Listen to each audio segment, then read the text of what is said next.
வணக்கம். வாங்க இன்னைக்கு ராகி பிடி கொழுக்கட்டை, இனிப்பு பிடி கொழுக்கட்டை பார்க்க போறோங்க. நமக்கு இதுல பாத்தீங்கன்னா கால்சியம், அயன், புரோட்டீன், பருப்பு சேர்த்துக்கிறதுனால புரோட்டீன் இருக்கு, தேங்காய் சேர்த்துக்கிறதுனால ஃபைபர் இருக்கு. குழந்தைங்களுக்கு ஒரு நல்ல ஒரு சத்தான ஒரு ஈவினிங் ஸ்நாக்ஸா இருக்கும். அதுக்கு 200 கிராம் அளவுக்கு கேழ்வரகு மாவு எடுத்து வச்சிருக்கேங்க. இப்போ ஒரு 1/4 கிளாஸ் அளவுக்கு தண்ணி இருக்கு. ஒரு 1/4 ஸ்பூன் அளவுக்கு உப்பு சேர்த்துக்கலாம்.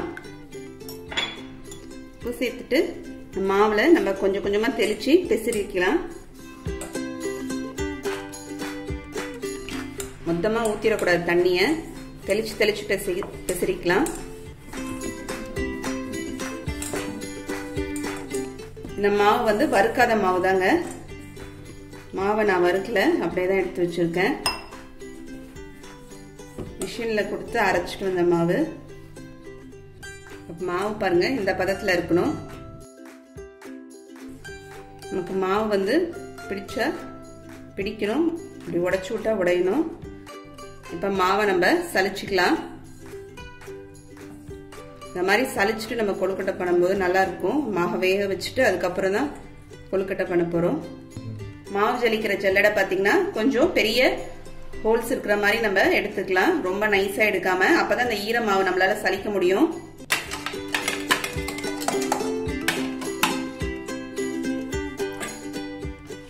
ஈரமாவுன்றதுல நம்ம சலிச்சா சலியாது. கைய வச்சுட்டு இந்த மாதிரி தேய்ச்சி விட்டுட்டோம்னா நல்லா ஈஸியா வந்துருங்க. இப்ப மாவு சலிச்சு எடுத்தாச்சுங்க. இப்ப அடுப்புல இட்லி பாத்திரம் வச்சிருக்கேன். தண்ணி கொதிச்சிட்டு இருக்கு. மாவு அவிக்கிறதுக்கு உள்ள ஒரு துணி போட்டு வச்சிருக்கேங்க. புதுசா சமைக்கிறவங்க கையில ஆவி அடிக்கும் போது திறக்கும் போது பார்த்து தரங்க. ஸ்டவ்வை சிம் பண்ணிட்டு திறந்துக்கலாம். மாவை இதுல ஒரு மீடியம் ஃப்ளேம்ல 7ல இருந்து ஒரு 10 நிமிஷத்துக்கு வேக வச்சு எடுத்துக்கலாங்க.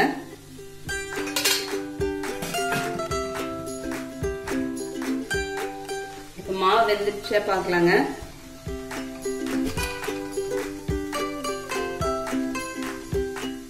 மாவு எடுத்து இந்த மாதிரி உருட்டி பார்த்தோம்னா, உருட்டுச்சுன்னா மாவு வெந்துருச்சுன்னு அர்த்தம். எனக்கு ஒரு 8 நிமிஷத்துல மாவு வெந்துருச்சு. நான் ஸ்டவ் ஆஃப் பண்ணிடுறேன். மாவை ஒரு பாத்திரத்துல மாத்திக்கலாம் நம்ம. இப்ப 1 கப் கேழ்வரகு மாவுக்கு 3/4 கப் வெல்லங்க. இப்ப அதுல ஒரு 1/4 கிளாஸ் அளவுக்கு நம்ம தண்ணி சேர்த்துக்கலாம். வெல்லத்தை கரைச்சிக்கலாம். இப்ப ஸ்டவ்ல ஆன் பண்ணிடலாங்க. வெல்லத்தை ஒரு கொதிச்சோடனே நம்ம அந்த மண்ணு தூசிய வடிகட்டிக்கிறதுக்காக வச்சுக்கலாம். பேன்ல ட்ரை ரோஸ்ட் பண்ணிடலாங்க. ஒரு 1.5 டேபிள் ஸ்பூன் அளவுக்கு பாசிப்பருப்புங்க. பாசிப்பருப்பு லேசா வாசனை வந்தோடனே எடுத்து மாவுல கொட்டிக்கலாம். பாசிப்பருப்பை வறுத்தாச்சு. இதை எடுத்து மாவுல சேர்த்துக்கலாங்க. அடுத்தது 1 ஸ்பூன் அளவுக்கு எள்ளு சேர்த்துக்கலாம். வெள்ளையில இருந்தா வெள்ளையில் சேர்த்துங்க. நான் கருப்பேல் சேர்த்துக்கிறேன். எள்ளு சேர்த்தோடனே எள்ளு படப்படன்னு பொரியும். பொரிஞ்சோடனே எடுத்துக்கலாம் நம்ம. எள்ளு பொரியுது பாருங்க. இப்ப இதையும் மாவுல சேர்த்துக்கலாம். தேங்காய் பூ வறுத்துக்கலாங்க. ஒரு 2 டேபிள் ஸ்பூன் அளவுக்கு தேங்காய் பூ எடுத்துக்கலாம். தேங்காய் பூல அந்த ஈரப்பசை போற வரைக்கும் நம்ம வதக்கிக்கலாம். தேங்காய் பூ ஆஃப் பண்ணிடுறேங்க. வெள்ளம் இப்ப நல்லா நமக்கு கொதிக்குதுங்க. இப்ப ஸ்டவ் ஆஃப் பண்ணிடலாம். பாசிப்பருப்பு சேர்த்தாச்சு. வறுத்த பாசிப்பருப்பும் எள்ளும் சேர்த்தாச்சுங்க. இப்ப தேங்காய் துருவலையும் மாவுல சேர்த்துடலாம். ஒரு 1/2 ஸ்பூன் அளவுக்கு ஏலக்காய் தூள் சேர்த்துக்கலாங்க. இது எல்லாத்தையும் ஒரு கலந்து விட்டுடலாம்.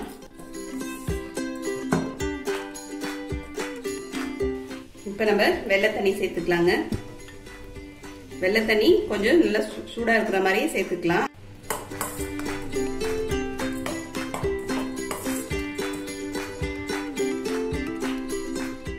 தூசி இருக்கு நமக்கு வெள்ளத்துல. சேர்த்துட்டு எல்லாத்தையும் கலந்துக்கலாம். வெள்ளை தண்ணி சூடா இருக்கிறதுனால ஒரு ஸ்பூன் போட்டு கலந்துக்கலாங்க. இப்போ வெள்ளெல்லாம் போட்டு மாவு கலந்தாச்சுங்க. இப்போ அதில் ஒரு ஸ்பூன் அளவுக்கு நம்ம நெய் சேர்த்துக்கலாம். ஸ்வீட் கொழுக்கட்டைன்றதுனால ஒரு ஸ்பூன் நெய் சேர்த்தோம்னா கேழ்வரகு மாவு கூட ரொம்ப வாசனையா இருக்கும். நெய் சேர்த்து எல்லாத்தையும் பிசைஞ்சிக்கலாங்க. நமக்கு கொஞ்சம் தண்ணி பத்தாத மாதிரி இருக்கு, அதனால கொஞ்சமா தண்ணி சேர்த்துக்கலாம். வெள்ளை தண்ணி கொஞ்சம் கம்மியா இருக்கிற மாதிரி இருக்கு, அதனால கொஞ்சமா ஒரு ஸ்பூன் அளவுக்கு தெளிச்சுக்கிறேன். இப்ப நம்ம கொழுக்கட்டைய புடிச்சுக்கலாங்க. கொழுக்கட்டையாவும் பிடிக்கலாம், நம்ம உருண்டை மாதிரியும் உருட்டிக்கலாம். சுகர் பேஷண்ட்டுக்கு நீங்க இதே மெத்தட்ல வெங்காயம் போட்டு காய்கறி போட்டு வதக்கிட்டு இதே மெத்தட்ல செஞ்சு கொடுக்கலாங்க. இப்ப எல்லா மாவையும் கொழுக்கட்டையா புடிச்சு வச்சாச்சுங்க. உருண்டை கொழுக்கட்டையா புடிச்சு வச்சாச்சு. இப்ப ஸ்டவ்ல இட்லி பாத்திரம் வச்சிருக்கேன். இப்ப தண்ணி நல்லா சூடாயிருக்குங்க. நல்லா தண்ணி கொதிச்சுட்டு இருக்கு. தண்ணி கொதிக்கும் போது தான் நம்ம கொழுக்கட்டை வச்சுக்கணும். மேல ஒரு தட்டுல நெய் தடவி வச்சிருக்கேங்க. இனிப்பு கொழுக்கட்டைன்னு தட்டுல நெய் தடவி வச்சிருக்கேன். இதுல கொழுக்கட்டையை நம்ம வச்சிடலாம்.